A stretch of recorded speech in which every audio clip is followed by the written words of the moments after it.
India's real estate sector has been on a roller coaster ride for the last few years, especially the residential sector. The latest curveball coming its way has been a liquidity crunch. The biggest lender to this sector, the NBFCs or non-banking financial services companies, have tightened the purse strings, trying to put their own balance sheets in order after years of reckless and risky lending. Now, the big question is, what happens to projects under development if builders can't get the financing? 5 lakh apartments across India are due for delivery in 2019 alone. Will they get delayed? Further, what happens to them? I caught up with Khushru Jijina, MD of Piramal Capital and Housing Finance, earlier this week to find out how deep is the pain going forward and what 2019 holds out for the buyer, the developer and the NBFCs. I started by asking him, is the worst over or not just yet? I think so. And I think, again, that has not got to do with the future. So that doesn't mean that only 10% will be the funding in the future. But it had to happen because let's look at what happened in the last 4 to 5 months. In fact, when the whole crisis broke out, everybody in all the NBFCs, including us, let me admit, were having problems. All our lines got cancelled. It was only after a few 15 or 20 days that the banks started realizing that with which NBFC they need to start working. So, there was, in a way, there was a realignment in the banking funding for the NBFCs. We were one of the few ones, I would say, which actually in the last 3 months have been able to tap long-term loans. In fact, we announced more than 10,000 crores. In fact, in the next quarter, we'll be actually having foreign ECB borrowings and other long-term borrowings. So, yes, it will come back. I do believe it will take another 6 months for So the worst this market. is not over yet. Worst is not over. I do believe the next 6 months will be fragile. But the good news is this, that as we have been saying about the consolidation in the real estate industry, we now truly believe there will be consolidation in the NBFC space. Coming back to real estate now, so it is not a short-term thing. It was not a crisis of confidence, really, isn't it? This crisis of NBFCs pretty much brought to the surface the quality of or poor quality of assets that some of these NBFCs were holding. What happens now when these companies don't get the next round of refinancing? There is about 5 lakh number of units which were to get ready and come to the market in 2019. Khushru, do they get delayed more? And does that mean more distrust amongst the home buyers? So I would first of all say that there's not going to be general distrust. First of all, let's not paint this whole industry with one brush. Let's go back to your question. What is going to happen the way we see it? Again, I go back from what we have been saying for the last 3 to 4 years, that consolidation is happening. And in fact, there were a lot of people who asked me. Is it going to be faster now, the consolidation? Yes. So in fact, many people used to ask me that where is the distress? We don't see it. You keep on talking about it, that only few will survive, many are dying. And we did say this. In fact, much before this mayhem happened, our chairman, Mr. Piramal, did say it in August itself, that this will happen one day because these are the guys who are unnecessarily keeping these guys alive. The NBFCs are keeping the distressed developers alive. We have already started seeing the distress hasten, the consolidation happening. So 2 things are happening here. One, we have already started seeing the distressed developers along with the distressed NBFCs who have actually started approaching us and the good developers. And today the NBFCs, I would say the smarter NBFCs who are in distress, are happy to take haircut and move on in life, which we have started seeing, which was not there before the distress which started in September. So that's one thing which is happening. The second thing which I do believe is that because there's so much distress in the system, it's not going to get over. It's not that everybody is going to be saved or everybody is not going to get married, if you understand what I mean. So you will find in the cities around you many buildings which will be left incomplete for a long period of time till a real boom comes. Because you cannot expect all developers, the good developers, to take over all the projects. Which is what I'm worried about. So you have this whole bunch of projects. We know some of the big names like JP, Amrapali, etc. in NCR. You have a couple of projects here, whether it's Nirmal, Akriti, Uptown projects, DB projects, which have been stuck, right? The question that if they don't get refinanced, there is no question of these projects seeing the light of the day. Then there are other developers we are not aware of who may also fall into the bracket of not getting that money to be able to complete projects. So won't the distrust, spread a little bit more? Yes, to a certain extent, I would agree with you. But having said that, I would give you a counter also, which we have been saying for the last few years, that the majority of the people today know whom to back. It's not something which has suddenly come up. Yes, had the distress suddenly in the real estate and the NBFC come up, maybe I would agree with you fully. But if you look at it, what's happening in the last 3 years, what have we been saying with data?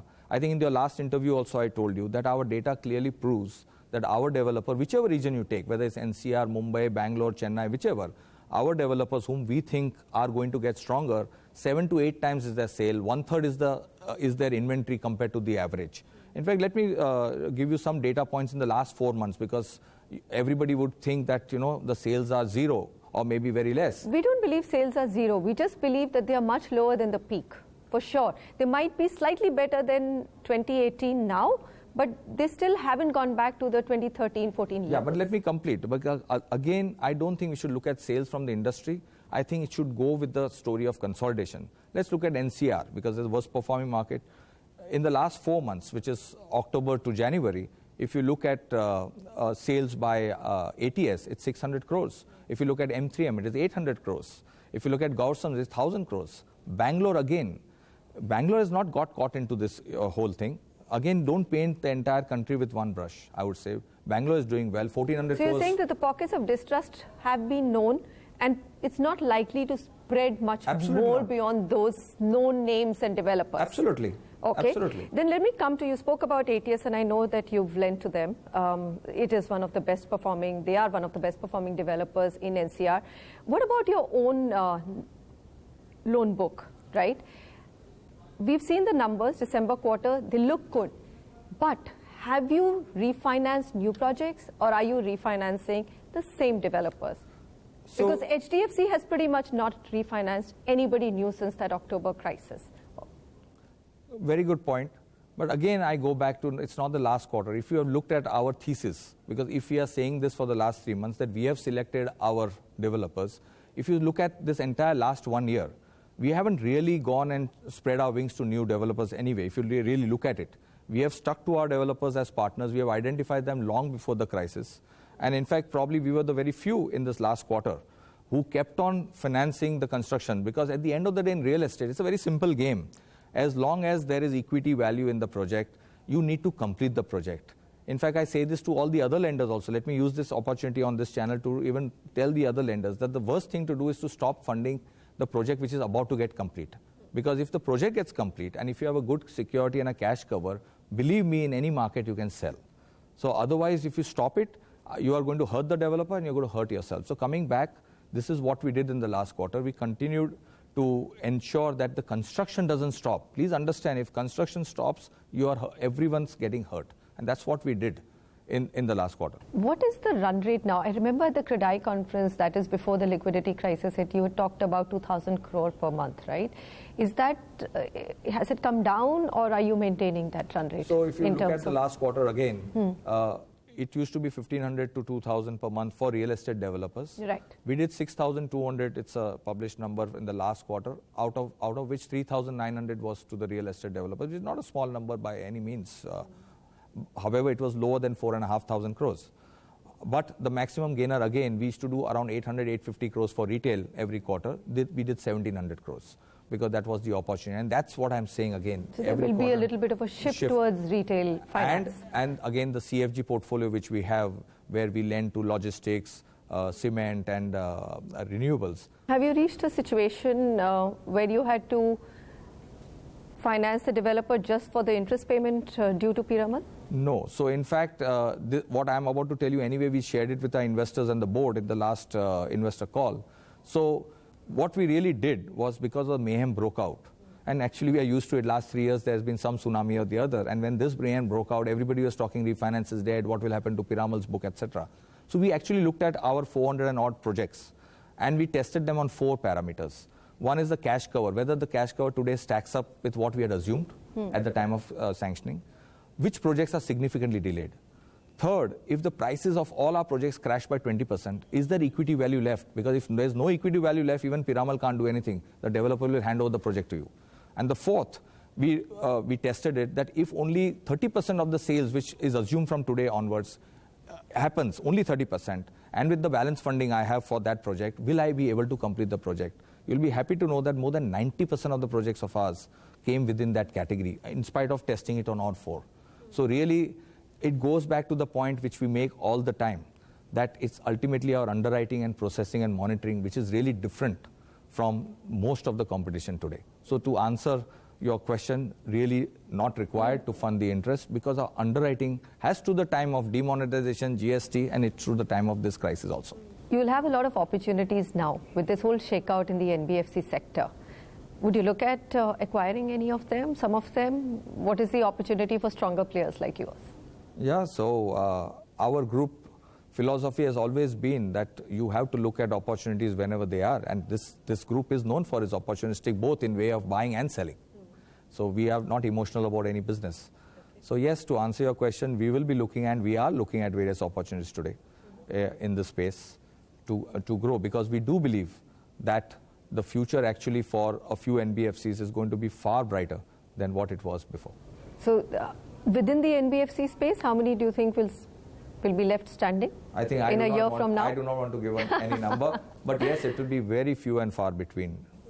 That's what we strongly believe. And then this will create deep partnerships in the sector, whether it's real estate or non-real estate. Let me also add, we are not only in real estate, we are also into the non-real estate sector. So where do you see, I mean, where are the opportunities for a business like yours in terms of what, if you can't keep chasing the same developers, there is a limit to how much you can fund them, isn't it? Or do you think they'll have enough expansion plans to take all the money?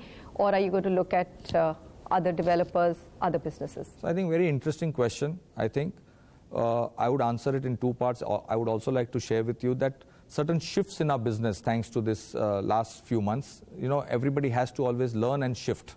And I think that's what is the reality of life. I think a couple of things on our platform, you'll see the shifts. Of course, I would say that our relation with the developers will get stronger and stronger. There's no doubt about it, because our partnership model does work.